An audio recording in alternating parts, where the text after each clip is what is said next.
ഇപ്പോൾ ലാൽകുമാർ കൂടി നമ്മളോടൊപ്പം ചേരുന്നുണ്ട്. ശ്രീ ലാൽകുമാർ, ഗവർണറുടെ വിചിത്ര നടപടി അതിനെങ്ങനെയാണ് ശ്രീ ലാൽകുമാർ നോക്കിക്കാണുന്നത്?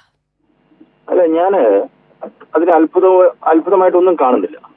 കാരണം അദ്ദേഹം കുറെ നാളുകളായി ചെയ്തുകൊണ്ടിരിക്കുന്നത് കേരളത്തിൽ പണി എടുക്കാതിരിക്കുക എന്നുള്ള പണിയാണ് അദ്ദേഹം എടുത്തുകൊണ്ടിരിക്കുന്നത്. നിങ്ങൾ നോക്കൂ, ബില്ലുകളുടെ കാര്യത്തിൽ, ഓർഡിനൻസിന്റെ കാര്യത്തിൽ, ഓരോ കാര്യത്തിലും ഒരു BJP നേതാവ് റോഡിലിറങ്ങി പ്രവർത്തിക്കുന്നതിനെക്കാട്ടിലും കൂടുതൽ, എന്ന് വെച്ചാൽ BJPയുടെ മന്ത്രിയായ V മുരളീധരൻ കേരളത്തിൽ വാർത്താ സമ്മേളനം നടത്തുന്നതിനെക്കാട്ടിലും കൂടുതൽ വാർത്താ സമ്മേളനം നടത്തുന്ന ഒരു ഇന്ത്യയിലെ ആദ്യത്തെ ഗവർണറായി അദ്ദേഹം അധപ്പതിച്ചു പോയി എന്നുള്ള കാര്യത്തിൽ ഒരു സംശയം വേണ്ട.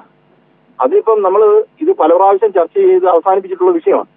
അദ്ദേഹത്തിൽ നിന്ന് ഇതിലും മോശമായ നിലവാരത്തിൽ എന്തെങ്കിലും ഉണ്ടായാൽ പോലും ഞാൻ അത്ഭുതപ്പെടത്തില്ല.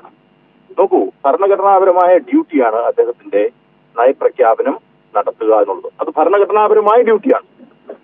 അത് ചെയ്യാതെ അദ്ദേഹം ഇങ്ങനെ കളിക്കുമ്പം യഥാർത്ഥത്തിൽ ഞാൻ നേരത്തെ പറഞ്ഞതുപോലെ അദ്ദേഹം നേരത്തെ ഉള്ള വിഷയങ്ങളിലൊന്നും ഭരണഘടനാപരമായ ഡ്യൂട്ടികൾ ചെയ്യാതിരിക്കുകയും അതുപോലെ തന്നെ ആ ആശയം ഇതിലേക്ക് എക്സ്ട്രാപൊളേറ്റ് ചെയ്തിട്ട് മാത്രമേ ഉള്ളൂ.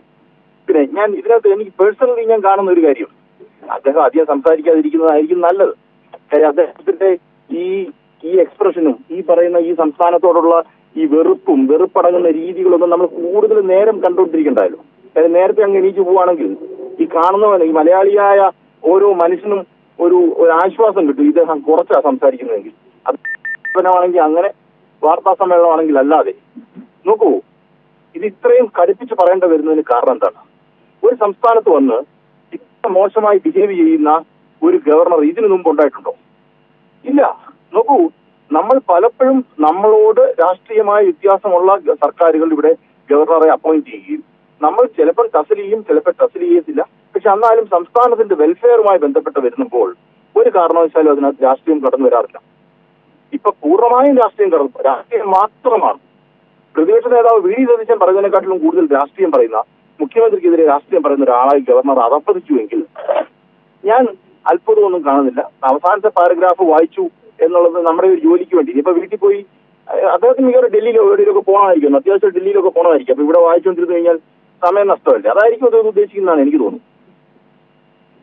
ശരി, പ്രതികരിച്ചതിന് നന്ദി. അഡ്വക്കേറ്റ് ലാൽകുമാറാണ്, രാഷ്ട്രീയ നിരീക്ഷകൻ, നമ്മളോട് ഇതുമായി ബന്ധപ്പെട്ട പ്രതികരണം നടത്തി.